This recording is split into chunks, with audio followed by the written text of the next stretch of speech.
Energeticcity.ca. Welcome to This Week in the Peace, a show dedicated to the people, events, and news of BC's Peace region. Good morning, I'm Dub Craig. Today, we are going to be talking a bit with Sean Gallagher a little later on. He, of course, is one of the Gallagher family, and they have the wonderful Christmas light display that you can go see now just northwest of the city. We'll chat a bit about why his family puts on this display every year and how you can help them with the fundraising they're doing for a local charity. And I'm Caitlin Coombes. But first, featuring a collection of fossils that spans more than 500 million years, the Tumbler Ridge Museum in Tumbler Ridge is one of the province's largest repositories of paleontological finds. It also works in parallel with the only UNESCO Global Geopark in Western North America. Joining us today is Zena, the Executive Director of the Tumbler Ridge Museum Foundation. Zena, how are you today? I'm great, Caitlin. How are you? I'm doing really well, thank you. Thank you for joining us. Why don't we just start? Can you just tell us a little bit about the foundation, what's it do, and what does the museum do? Sure. So the museum, so our primary kind of mandate is to collect and preserve the paleontological history of Northeast BC. And as you mentioned, that now spans 500 million years. The more we explore, the more things that we discover, the older we date things, that's kind of a continuing expanding thing. And the other thing we do is we actually do store, Tumbler Ridge's archives. And so we preserve the town's history. And so we have we do a couple of things, yeah. Okay. And you guys had a really busy year this year. You had a couple of really great finds. Kind of just take me through what happened this year in particular with the museum.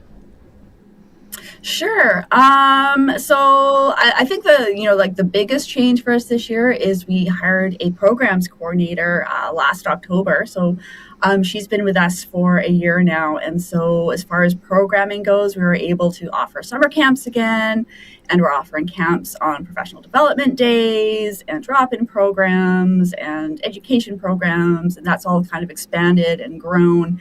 And that's just been so exciting for us because that, kind of since COVID, that's kind of where we struggled a little bit. And in terms of finds, it's been an incredible year. Most of our stuff comes in from people from the community and from visitors. So we had a big one that came to us in the summer, and that was discovered by a resident in Fort St. John. Oh, wow. Can you tell me a bit more about that? Yeah, for sure. So it's actually an ichthyosaur skull. So that's kind of a marine reptile kind of animal. And so it would have been here kind of in the Triassic era. So that would have been 200 to 250 million years ago. Wow. Yeah. And so it was discovered, by a resident of Fort St. John, and they reported it to the museum. So our curator and the geoscientist from the geopark went out and took a look and, decided it was important and that we should be bringing it into the museum. And so we made some plans to do that, and that we got some funding from a donor who helped, offset some costs for the helicopter. It was in the Kitskatna, river basin, basically. And so the only way to get it out was to lift it out. It was about 780 pounds. Wow. So there's no carrying that one up that hill. No, definitely not. We were able to collect it and bring it in to the museum. We haven't done a lot of work on it yet as far as any kind of research projects or anything, but that will kind of follow, over the next couple of years. Okay. And as you said, it's 700 pounds. I can't even fathom that. But do you find a lot of big fossils like this, or is it kind of a variety of small, medium, larges? Like, how often do you find a 700-pound fossil? More often than you would think. So we have kind of two parts to our collection. So, and we do, like, our fossils, like, our span, like, we get these, like, tiny, tiny little things. to these giant blocks. Like one of our largest, big blocks is, like 19,000 pounds. Wow. Like massive slabs with these amazing fossils on them. And so because of that, we actually keep our collections in two separate places. So they're all on site, but inside the building is our main collection storage, where we have kind of a lot of our smaller and medium-sized artifacts. And then we have a Quonset outside, and this summer was really exciting because we finally finished the inside of that building and put in a whole bunch of shelving. And so that's where all of our kind of really large stuff goes. And we're hoping within, the next year, 2 years, maybe, it depends on the next phase of the project, is to be able to open that up to the public, to be able to come through and have a look at those. Because previously it was just a big jumble in there, and it wasn't, conducive to bringing visitors through. Well, that's amazing. I mean, I would definitely be interested in seeing a 1,900-pound fossil for sure. Yeah, it's pretty amazing. Wonderful. And you talked a little bit about helicopters, but what goes into finding these, extracting them, and then caring for the fossils? Like, what does it look like from, I've just found what I think might be a fossil, to it's now on display at the museum? Yeah. So internally, like we do, like our team goes out and does a little bit of prospecting or looking for things, but most of it really does come in from the public. So what we ask in that case is for whoever found it to take lots of photos. And usually we would say, if you have a coin or something that's of standard size, to kind of stick it in the photos, so then we can kind of gauge what we're looking at and how big it is. On a phone, if you have your location services turned on, it'll automatically kind of record those GPS coordinates, because we also need to know how to find it and where to find it. And then to take a couple of pictures of the surroundings, so we can kind of get an idea of the area that it's in. And then we ask that you report that to the museum. So if you're in Tumbler Ridge, it's easy. You can just come in and see us. But we do have a curator, and the email is just curator@trmf.ca. And you can email him and with those photos and the description of where they are. And then he can take a look. And then at that point, we decide, is this something that is unique to our collection or different or from a different area? And then we'll go out and have a look, decide if it needs to be collected. And then depending on the size, of course, there's some coordination there sometimes. And then it comes into the museum, and kind of the first step is to just record all the information and record the size, and that goes into our database. And then from there, we look at if it kind of research can be done on it, if it needs to be, any preparation needs to be done. And then kind of, a few steps after that, it would go into the gallery on display. Okay, so not an overnight thing, and then these fossils do take a lot of love to prepare and transit. Yeah, they do. And we, and we always try to, whoever reports it, we always try to include them in the process of the recovery. And we do acknowledge them, when it goes on display in the gallery, they get their name on there saying, that they found it. And we kind of, try to make it like a really participatory kind of event. Great. And do you find that there are any hot spots in the area that you get a lot of fossils from? Have you ever had anything that cropped up where you didn't think it should be? Actually, the ichthyosaur skull that we just recovered shouldn't have been where it was. Oh. So that the only kind of, we call them outcrops, and that's just where that particular layer of sediment is exposed to the surface. Mm-hmm. And so the closest outcrop that we know of is at least 50 kilometers away from where it was discovered. Wow. So that was probably deposited there as the glaciers were moving, and got dragged there through that movement of that ice. And there are a few spots that we tend to find more things. And there's a certain kind of pattern to it as well. So if you're up in the Alpine, we do a lot of we have easy access to Alpine here. That's where we find a lot of corals and marine stuff. And it's once you get down into the creeks and the riverbeds is where you start to find some more of the dinosaur related material. Okay, that's fascinating. And what do you have planned for 2026? I know you mentioned the program director. Do you have any new digs, programs, camps, education, research? What can we expect from you guys in 2026? Yeah, so we actually have a couple of research papers on the go right now. So we're hoping that that's going to be published in 2026. Don't know when yet because it's still in the working phase. Mm-hmm. So that's going to reveal some new exciting information, we hope. And we've already got some camps planned for next year. We also work with Northern Trails Heritage Society on their kind of regional Doors Open events. And so we will be participating in that again. And we're actually working on, and this is not dinosaur related, kind of more on the historical side of what we do. We're actually working on publishing a book next year. Oh.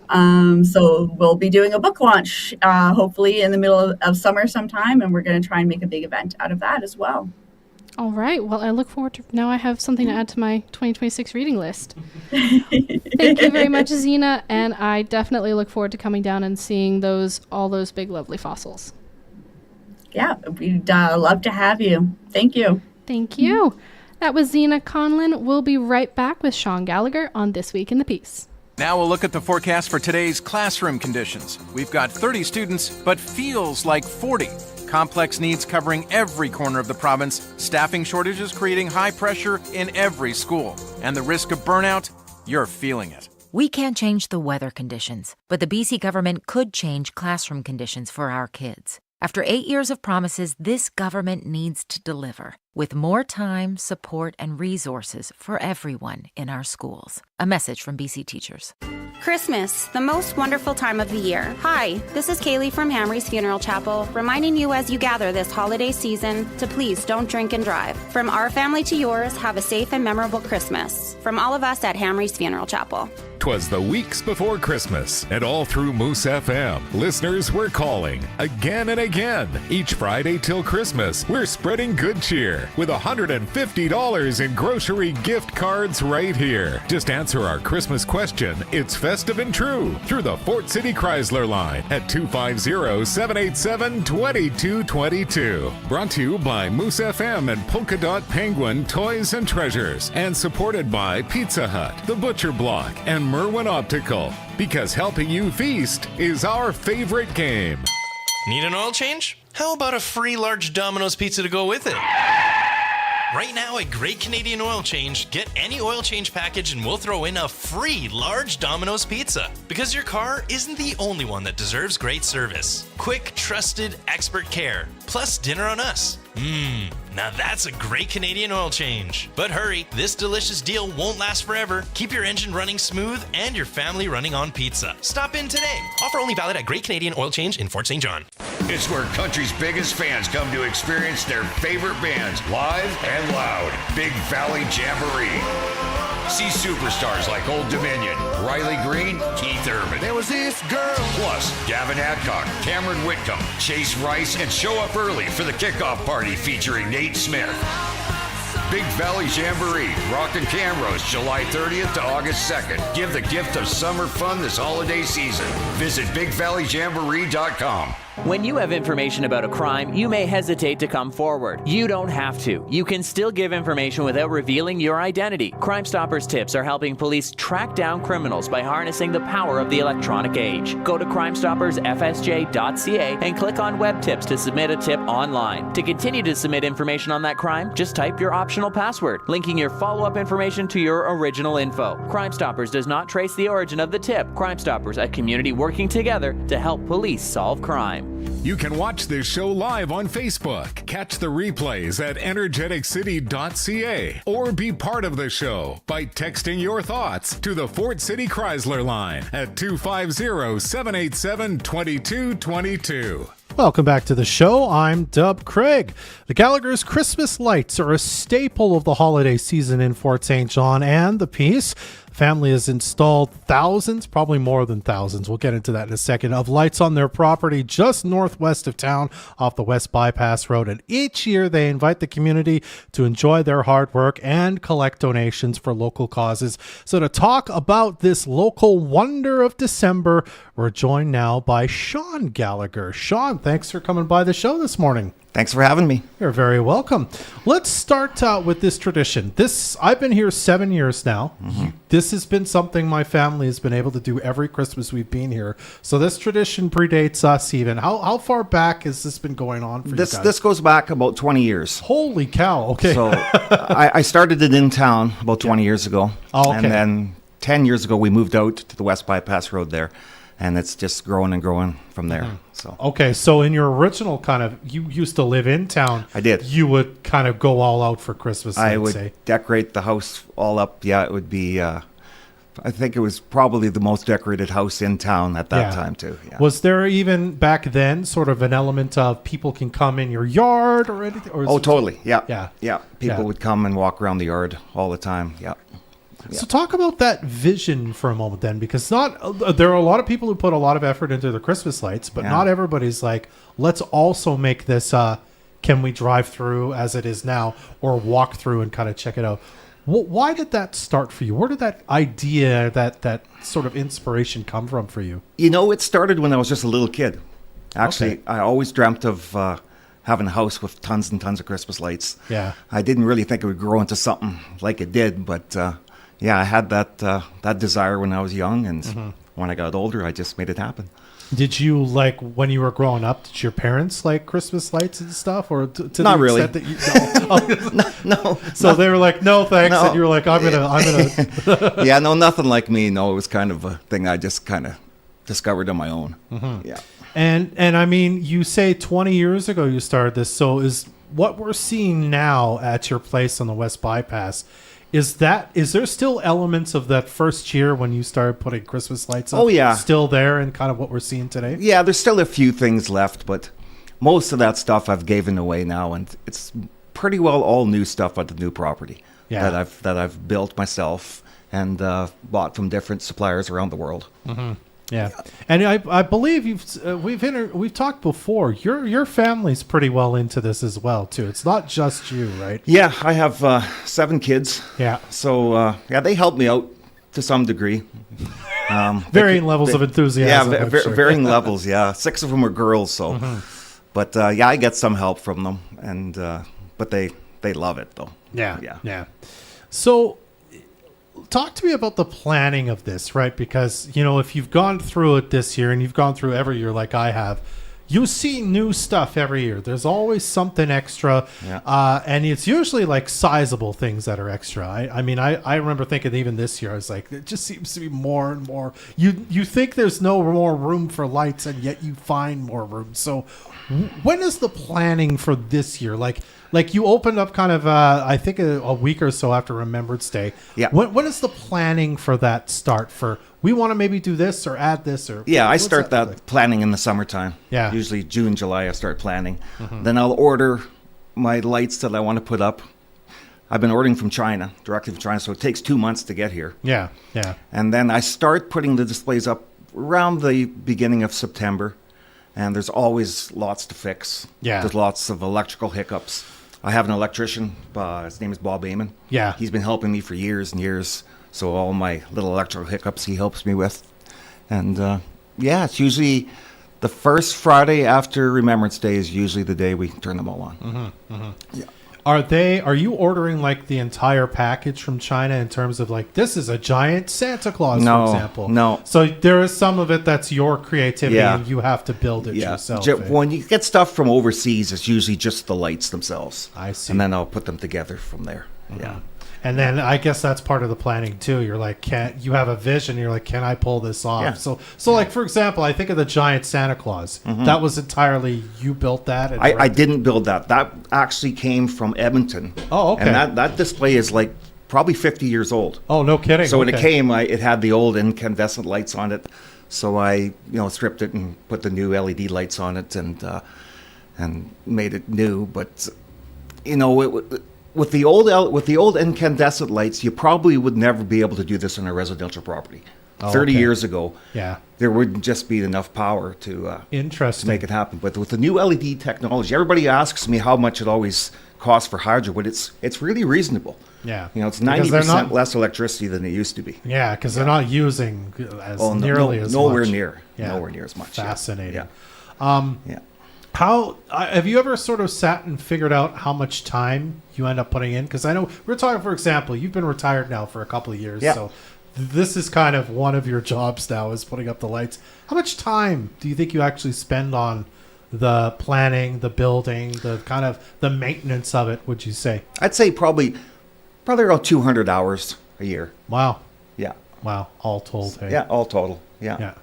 And every year we name it a different name too. You do, yeah. So this year it's Macy's Merry Meadow. Mm-hmm. Macy is my 4th child. And she's actually pregnant right now too with a child. So okay. I'm going to be a grandfather here in a month or so. First time, Sean? Yeah, first grandchild. Yeah. Awesome. Yeah. How exciting! You'll have to name one after your grandkid. I guess that's the plan. There it is. That's the plan. Yeah. When do you? Who comes up with the names? Is that all you, or is that all of us? We just kind of throw it around and then come up with the best one that way. Yeah. Wonderful. I think my wife came up with it this year. Yeah. I love it. Yeah. And I guess my last question related to the building and creating the ideas for, say, like, you said the giant snow, the Santa came from Edmonton, but are you inspired by? Are there other like light displays that you kind of follow along with or know about, whether it's in this country or others that you're inspired by? Oh, they have this, we could do that. Yeah. Oh, for sure. Well, now when you have YouTube, you can look up displays from all around the world. And for sure, I get ideas from around the world too, that way. Yeah. Definitely. Yeah. Wonderful. Yeah. All right. Well, this is also sort of a bit of a fundraiser because you've got a donation box. Yes. How long have you been doing that? Made this sort of like, can we solicit donations while people are checking? Well, I think I started that about 6 or 7 years ago. The Salvation Army had their kettle there for a couple of years. And then we started collecting just for local charities, GoFundMes. Last year we gave to Northern Health. And there's been other local charities, but this year we decided to give to the Pregnancy Care Center, which we, does a lot of good work in this community. So we want to help them out all we can. So there's a donation box there at my house. It's located right beside the little church that's just north of my house. Yeah. And there's also some signs with the QR code. So if anybody wants to donate through their iPhone, they're welcome to do so, and the donations will be well received. Wonderful. Yeah. Okay. And do you plan on you switch up the charity every year? So tell me a bit about deciding that, I suppose. I just, if people will ask me if they'll donate to this and that charity, that's kind of how it happens. Yeah. Like there's been lots of GoFundMes over the years that we donated to as well. When local people need help. We've done that, but this year we decided to just go with the one charity, and they collect all the money and they just deal with it, because every time I talk to somebody from the Pregnancy Care Center, they tell me that they're extremely busy. Yeah. So we want to help them all we can. Do you know, can you kind of gauge how much you've raised in like years past, just from people dropping in a couple bucks? Oh yeah, it's usually around 10 to 15,000 a year. No kidding. Yeah. Holy cow. Just and that's for people driving through. Yeah, amazing. That's all in cash too. Yeah. Wow. So, yeah. That's incredible. I know I was there one night not long ago, and the line of cars coming off of I can't remember the road, but the one off the West Bypass, not the one where you come straight off I guess closer to the wooded parts. Yeah, the 244 road. The north side, yeah. The line of cars coming through there, I was just like, everyone had the same idea as us right now. Yeah. We were going the other way, luckily. But on Christmas Eve, there's 100 cars backed up there at least for hours. Yeah. Incredible. Yeah, it's a lot of fun. Yeah. All right. So you can donate cash. You said there's also QR codes if you're driving through there. And it'll go to the North Peace Pregnancy Care Center. Yep. Everybody and anybody's welcome to come. Lights come on around 5 o'clock, off about 12:30 every night. On the weekends, I leave them on a little longer because people at Christmas parties like to come through. Yeah, absolutely. And so there's lots of groups that come through. Last night, the Little Dandelions Daycare Club came through Oh, about how nice. 60 kids all hopped up on hot chocolate and running wild through there for about 3 hours. It was pretty fun to watch. Oh, okay. Wow. So they stayed a while. Just yeah. Yeah. Wonderful. Are adults allowed to do that too? Oh, yeah. Okay. Yeah. Okay. Fair Adults, enough. adults can do that too, sure. All right. Well, you got to check out this wonderful Christmas lights display. Again, right off the West Bypass. You can't miss it when the lights are on. Just drive a little bit and you'll see them all. And we always end the Christmas lights tour that we do every year at the Gallagher's light display. So if you get a ticket for that and they're going fast, you can also be able to see them that way. Check out moosefm.ca for more information about that. Sean, thanks for making some time to chat with us, and thanks for putting up the Christmas lights every year. It's my pleasure. Thanks very much. Thank you very much. Again, that's Sean Gallagher here to talk about his wonderful Christmas lights that he and his family put up every year. Well, that's our show. A big thanks again to Zena Conlin for joining us earlier, and thank you for tuning in. You can listen to this show again by checking out the podcast at energeticcity.ca/podcasts. We'll store this and future episodes of the show there as we make them. Also, check out our other locally produced podcast, Before the Peace, as well. That's our show. I'm Dub Craig. And I'm Caitlin Coombes. We'll see you next time. Join us again next Friday morning at 10 for another edition of This Week in the Peace, your weekly talk show dedicated to the people, events, and news of BC's Peace region. Or you can listen to this podcast again at